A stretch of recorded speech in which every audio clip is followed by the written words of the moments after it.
Welcome to the Success Sensei podcast for anyone interested in success, happiness, and balance. We'll teach you how to be a black belt at life. And now, your host, former professional fighter, multiple world champion, entrepreneur, and investor, Robert Devane.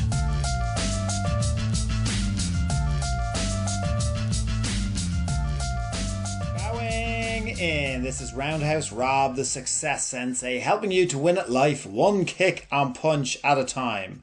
Today we're talking about the number one characteristic for success, and this is episode 196. Welcome to the starting round. Hands up! It's the starting round on the Success Sensei podcast. The number one characteristic for success.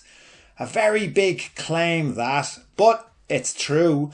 Above all other qualities or traits, there is one above all of them. I'm not talking about skill. I'm not talking about intelligence. I'm not talking about bravery.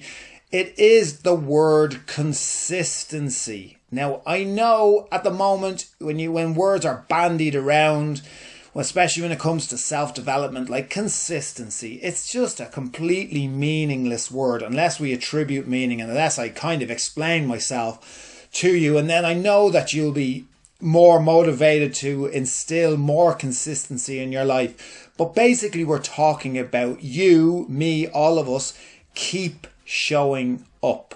If you keep showing up, you will gain maximum experience because it all adds up very quickly. So the single most important quality for success is being consistent. In the past, I've always spoken about my favorite types of fighters that I like to coach, and it's the ones who are the hardest working. It's not the ones who are over reliant on skill. And the thing about being consistent, if you can answer the question, by the way, if you can answer it now in your own mind if you like, can you do something hourly, constantly, consistently, hourly, add up to daily, to weekly, to monthly, to yearly, and for decades? Now, most people can't. If we're being honest, most people can't, and they quit early, especially if you have an over-reliance on motivation. So that's why it comes back to your why is very important, why you're doing what you're doing, and making sure that the goals that you have set in your life are actually true to you. You actually really want them. They weren't given to you by somebody else. You're not doing it to please somebody else. You're not doing it to try to convince somebody else of something else.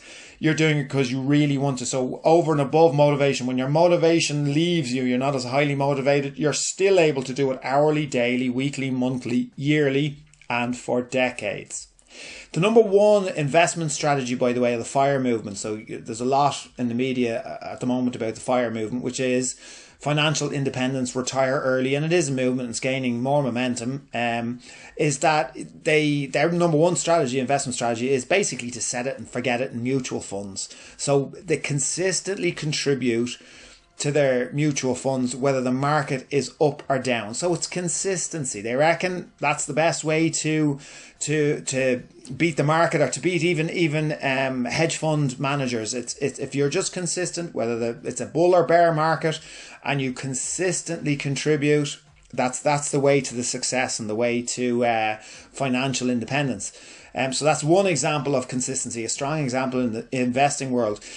I'm sure you've heard the expression before that it takes 10,000 hours to be an expert at something. So if you're going to do something for 10,000 hours, I mean, you're definitely going to have to be very, very consistent.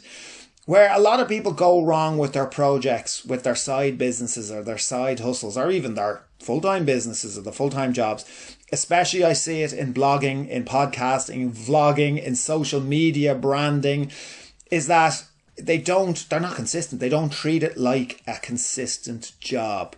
So you can't randomly put out stuff and expect to put out content. Same if you're a writer, you can't just write one page of script or a book every few weeks. It has to be a consistent process.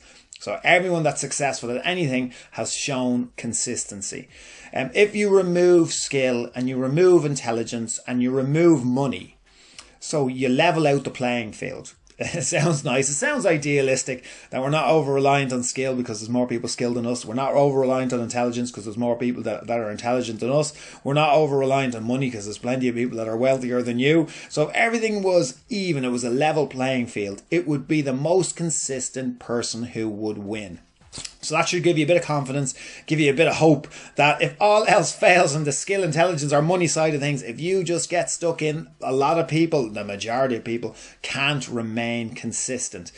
I'm not the authority on consistency, but any time I have shown consistency in my life, it has brought me success. So for example, one that, I risk sounding like I'm boasting, but I'm not, because there's plenty of hardship to back up the stories. But I have been running a niche business, or what I would call a small niche business, for the past 20 years. So, and we have survived through the recession and thus far through COVID. There was a lot of consistency involved in that, and I guess that's what I was able to rely on above all else. And speaking of podcasts, well, I'm sure you're an avid listener to the Success Sensei, and you know that we come at you consistently 3 times a week, and we're nearly at episode 200. Look, there's a lot more people who are consistent than me and have a daily podcast and are way higher numbers, but it's just an example. Anytime I haven't been consistent, anytime jumping ship or pivoting or changing focus too early, it can cost you momentum and future success. So beware, by the way, this is one that I'm hearing a lot of, the highly popular expression. And it's a good expression, and it's good in context, and it is: the definition of madness is doing something over and over again and expecting different results. So the definition of madness is doing something over and over again and expecting different results. I'm sure, like you, like me, you've heard that expression over and over again. But it's way too easy to misinterpret it into believing that repetition is a bad thing. So we're not talking about repetition. Repetition is your number one advantage when your competition has run out of steam or simply given up. Long-term success is achieved using long-term and consistent action steps. I hope that's given you a bit of motivation for today and for this week. Thank you for listening. I'm Roundhouse Rob, the Success Sensei. Life is a fight you can enjoy and win. Bowing out. This has been the Success Sensei, fighting the winning fight. So add us, subscribe, like, and comment. Keep those hands up and keep moving forward.